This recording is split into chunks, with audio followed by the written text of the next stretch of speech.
as a student community, we also support each other with everything we do too. I feel like we've definitely made that community feel like, because being a part of both the music side of things and the sports side of things, like, which usually don't overlap very well. Yeah, they don't overlap very well, but I've found like a lot of support in both areas. It's incredible, not only like the students, but like the staff and everyone who's a part of it is just, it makes it like whatever you're doing, it makes it seem special no matter what. So that's what I think they've done just an incredible job of doing. Mm-hmm.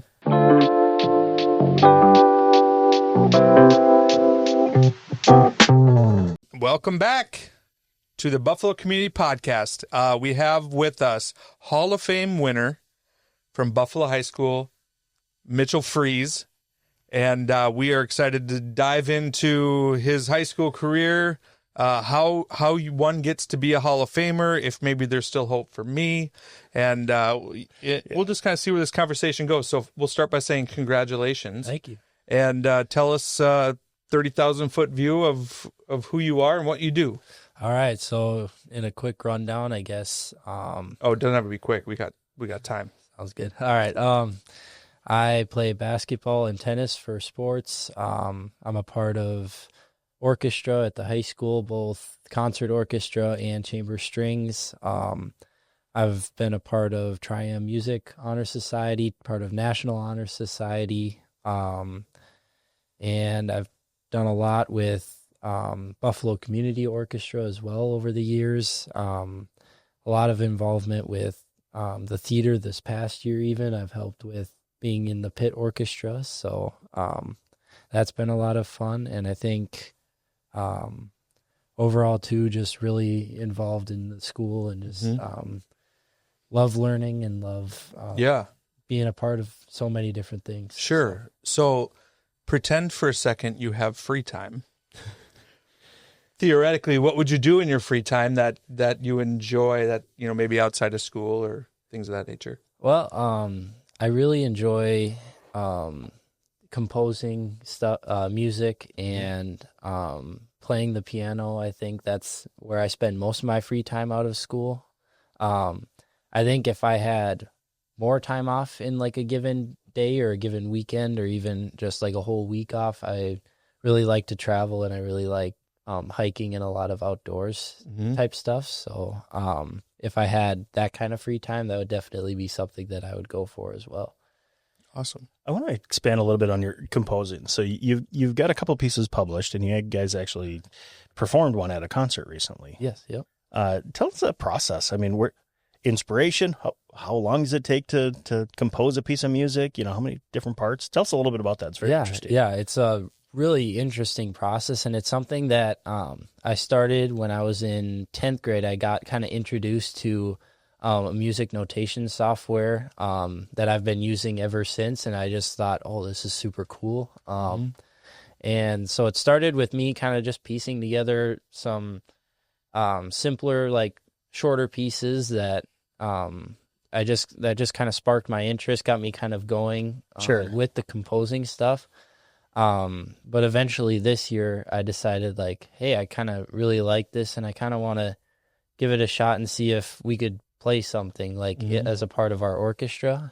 So I worked on putting the string orchestra piece together for our concert orchestra this year. And that was a really fun process. So it's just basically started out, as being a part of orchestra, I knew all the instrumentation. So I knew there'd be 2 violins, a viola section, a cello section, and the bass section. So I knew all the parts going into it. And so I had to lay those out, each part kind of individually, and then start by basically just putting notes on the sheet and kind of get going from there. And just a lot of it was me kind of playing around on my own cello and just being like, all right, what's cool, what works, what do I like, what sounds cool. And then from there, it's like putting that melody onto the page, and then from there just building like a harmony and building other like parts around it to like really give it a full sound and a really kind of like awesome feel to it. And I think that from there, you just kind of build the piece up in stages, like work one section with one melody and then kind of move on to the next section with another melody and another set of harmonies. So it just sounds simple. Yeah. I'm sure it's not. I mean, is it recorded anywhere? We have the YouTube link from when it was streamed. So it was the January 27th concert for BHS. So they have the YouTube link for that. And sure. I could also like export a file for the audio of that straight from my notation software too. We can put a link to something like that. Yeah. Is it something that we could even, does the YouTube one sound okay? Like if we were to put it in like right now? I think so. Yeah. Okay. This is going to take us just a little bit. I'm going to make sure I'm connected to the Bluetooth there. While you're doing that. Yes. I'm going to look it up. And so BHM schools or Winter Orchestra concert. And then it should be the January 27th, 2025. Okay. What are your plans next year? I will be attending Gustavus to major in biochemistry, minor in music, potentially major in music, and play basketball there too. Oh, okay.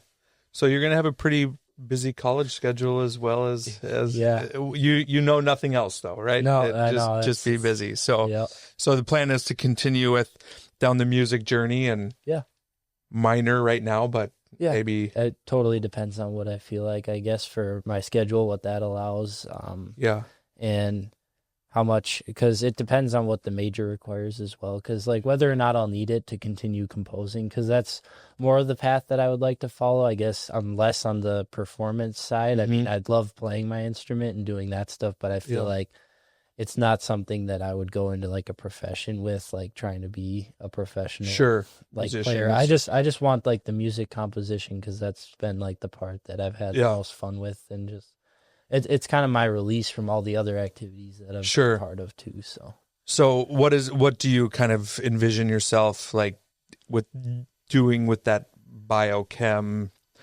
Like I would imagine there's a teaching route, there's a med route, there's different routes you can go from there. What's kind of your vision as of today? I think I haven't done a whole lot of research into like how I would get into it, but like being a medical like scientist and like researcher for like certain diseases and illnesses and cancers and stuff, and for trying to find like cures and different ways to treat them, like doing that sort of medical research and science, and following kind of along that path, I think, with that biochemistry. So I think what I would start with is that biochem degree, and then maybe move on to like a pre-med track, or like wherever that takes me. I guess I'll find out when I get there. Just have to see what let us know when you keep us updated. Cool. What I like to hear about that is you're not fully set in, like you're going to take a path where this interests me, which is great. And it was actually kind of one of our previous interviews too, of just, I'm not set in stone. I think everybody that has a set in stone might have a kind of a miserable path of like, that's what it was, or I've come so far now I feel like I have to do this. I love that you're open to, where is this going to take me? You know, can you have a good base, like your melody? And let's build around it. Exactly. So we couldn't get your composed music to play on the podcast right now, but we're going to go ahead and put the link in the show notes, in the description. Go to minute like 46, you said? Around there. Around 46, and that's where your piece of music is highlighted there. So what are you looking forward to in the next month or so? What are you most looking forward to? I think I'm most looking forward to, we've got a trip planned. We're going on an Alaskan cruise, so I'm cool. Super excited for that one, because I've always kind of wanted to go out to Alaska, and like we'll be going up along the Canadian coast too, so it'll be super pretty out there, I think, and I'm awesome. Really excited for what we get to do there. So. Summer's the time to do that. It is up there. Yep. So it was that's pretty fantastic. In one question that I really like to ask the Hall of Famers, and again, it's one of my favorite episodes of the year, is if you were to go back and meet 9th grade Mitch, what piece of advice would you give him? I think I would probably just say, do what you like, try new things, and just be involved in as much as you can, and just make the most of every opportunity you get. I mean, some things you'll do really well at, and other things there might be some struggle through, but I mean, just make the most of every experience, no matter what it is. Mm-hmm. So. Yeah, that's pretty solid. I really like that. One thing we kind of touched on is in the high school career, you guys kind of came into your high school career of like pretty wild times during COVID, 8th to 9th grade year. What good things came out of that, or from your perspective as going in at a pretty pivotal point in your schooling? Yeah, I think for me, I was distance learning all of 8th grade. So I didn't really have a lot of that like human to human connection that year. So it had been a while since I had even been like in school in a classroom working with other people. So then when I came back 9th grade year, I think it just being able to be with people again kind of really helped with everything, as far as like it just had more fun with everything that I was doing. Like I was able to participate in so much more. So it just felt like kind of like that was when the turning point, when things were getting back to normal, and it was finally like, oh, thank goodness, like we're kind of finally back to normal. And it just made it easier to make that transition, I guess. For me, it was it was weird, because at the same time it felt like I had no time to do anything. Like felt super busy, even though I wasn't very busy, I guess. But it just because I was so used to the free time at home and not really being able to participate in much of anything my 8th grade year, to all of a sudden being thrown right back into everything 9th grade year, was start to appreciate things a little bit more. And for sure. Opportunity. Yeah. Over the last 4 years, you've had coaches and teachers and administration that I'm sure you've got good relationships with. Who are 2 or 3, or maybe just one that really stands out as somebody who helped shape you and get you to where you are today? Yeah. Well, first and foremost, like Mrs. Weesey for the orchestra program. She's been my teacher all 4 years.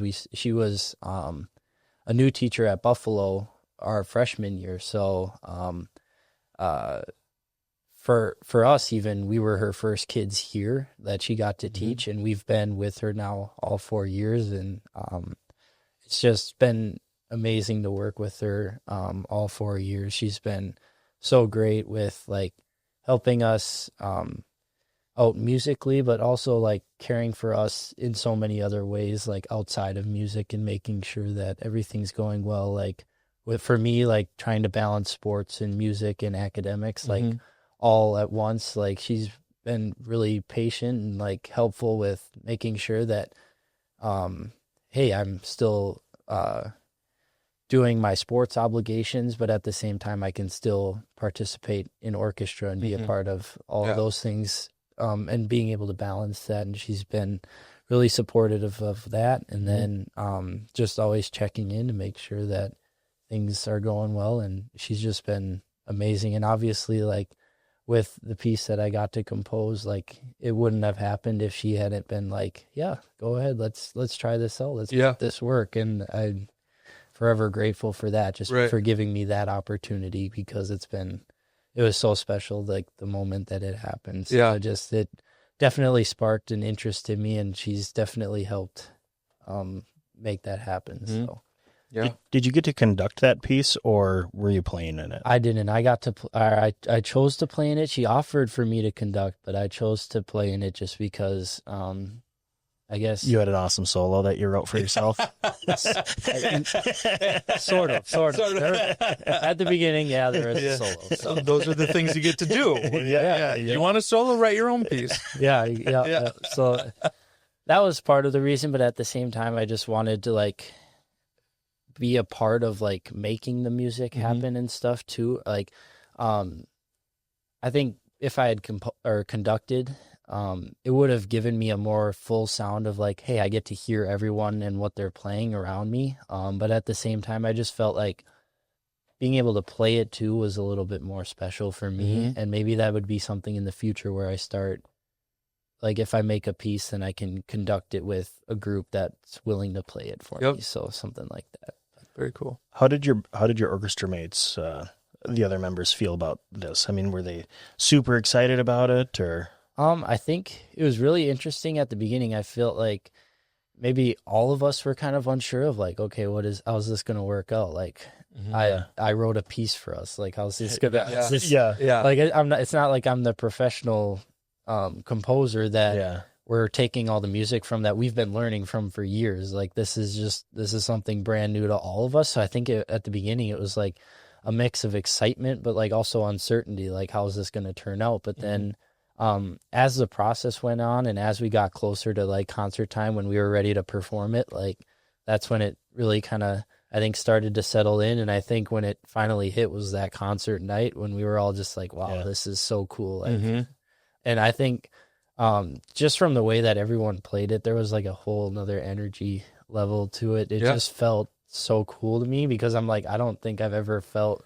like the orchestra so engaged in like a piece as they were with mine. So I was really shocked like how that had turned out. So it was super, super cool to see them like commit to that and really help that come true for me. So that was super cool to see. Yeah.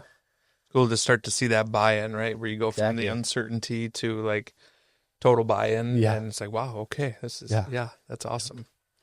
Very cool. Another question as we're kind of starting to maybe circle back to BHM schools. What does BHM schools do really, really well from somebody that came through the program, coming out on top, Hall of Fame? What do they do really, really well? I think everything that I've been a part of has been, you can tell they care about every student experience, whether it's simply just academics, because like all the teachers that I've had have been so great over the last 4 years. Like with everything from helping you out when you need it, like they're not too pushy for you to like do your best. Like they want you to do your best, but they're willing to help you along that process. Like they're not just going to leave you on an island and be like, you got to figure it out on your own. They're going to be there to help you out. They're going to be there to support you in all aspects of the academic life. So I think that's been a huge part of like why we're so successful and like why I felt like I could be really successful academically too, is just because of the help that they've been willing to share with me. Another aspect too is just like, I feel like as a student community, we also support each other with everything we do too. I feel like we've definitely made that community feel like, because being a part of both the music side of things and the sports side of things, like, which usually don't overlap very well. Yeah, they don't overlap very well, but I've found like a lot of support in both areas, like, and it's incredible. The not only like the students, but like the staff and everyone who's a part of it is just, it makes it like whatever you're doing, it makes it seem special no matter what. So that's what I think they've done just an incredible job of doing. Yeah, and as somebody who I do like to go to Bison football games, Bison basketball games, right? I mean, there's a ton of community support, and I think that just trickles down into the student body. And you go to a band concert, there's a lot of people there. You go to orchestra, went to the showcase concert last night, full house, right? That auditorium was pretty full. And so that support, that community at the high school, I think as a whole, you can say the same about the Buffalo community, just being very supportive of our high school athletics. Yeah. All around. One more thing, and because we asked Kate this as well. Did your academic career, did your high school career come easy to you, or did you feel like you're trying really, really hard to get where you're at, or is it really just something you leaned into because you really enjoyed it? I think, like once I made that commitment, I don't know like when it started, but as far as academics go, I just made the commitment and told myself, just do your best and like try to excel, like learn as much as you can, do as well as you can on every aspect of academics, whether it be in a subject that I'm not very familiar with, or maybe I'm not as interested in, still do my best to make the most of it. And then obviously as a part of the classes that I do really enjoy, like be fully engaged and take as much advantage of it as I can. Sure. So I felt like as far as the academics went, it was pretty easy. Like when you like fully commit yourself to it and you stay focused, like that's the biggest thing, is just trying to stay focused and not getting sidetracked on like what your goals are, like making sure that you're getting your homework done, making sure that you're preparing yourself for tests and exams and anything that really requires that sort of preparation, I guess.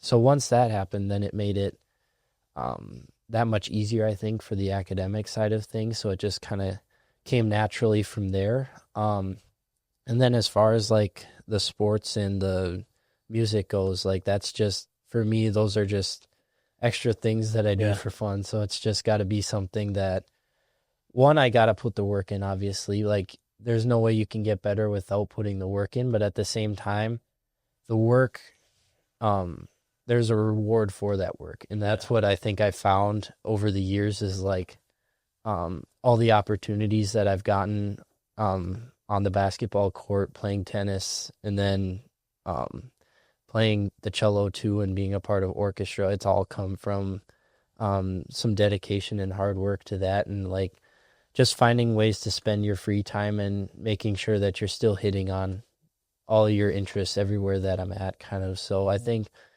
a lot of it was routine for me. Just once I found a routine, then it came really naturally for me. So. Yeah. You kind of you alluded to, maybe you said, I think the word you used was like made the decision, or made the, like, was there a moment, that you said, you know what, I don't know if it was freshman year, sophomore year, that it was just like, maybe I'm going through the motions a little bit and I'm done with that. And I'm going to commit to this. Commit to excellence, I guess. I think part of that kind of came from the distance learning. Like I knew distance learning year had been pretty easy academically for me, and I knew I was getting really good grades and everything, even through distance learning. But I think when I came back to school, I'm like, all right, I want to keep this going. Like, let's see what I can do in high school, see if I can keep my GPA up, see if I can be, like excel in the classroom, keep doing what I've kind of started when I had been distance learning, but see if I can do it on top of everything else that we've been a part of. So, what was your GPA? 4.0. Yeah, I could have guessed that, but 4.0, that's fun. Yeah. Anything that you want to wind down with and tell all 250,000 of our viewers? Not really. I just, 2 other teacher shout outs that I want to make, or 3 other teacher shout outs that I want to make are, first and foremost to my coach, Coach Ortman, for basketball, just for everything that he's done for me on the basketball court and outside of basketball too, and just in life in general. So just wanted to thank him for that. And then I also wanted to thank my chemistry teacher, Mrs. Ronenwald, for I had her for 2 years of chemistry as regular chem and CIS chem, and just had a blast in her class every single time. And that's part of the reason why I chose to go down a biochemistry major, is just I found it's so much fun to be a part of that. And she definitely influenced a lot in that aspect. And then another one would be Mrs. Tierney, just because I've had her now for 2 years for English classes too. And she's always made class super fun too, and just really friendly environment. And I really appreciate everything that she had done for me too. So yeah, that's awesome. Cool. Well, Mitch, it's been great to get to know you a little bit, and I wish you the best of luck in your next steps. And I'm sure you're going to go very far. I'm really excited to listen to your piece there. Yeah. So again, click on the link, and we'll put it in the show notes.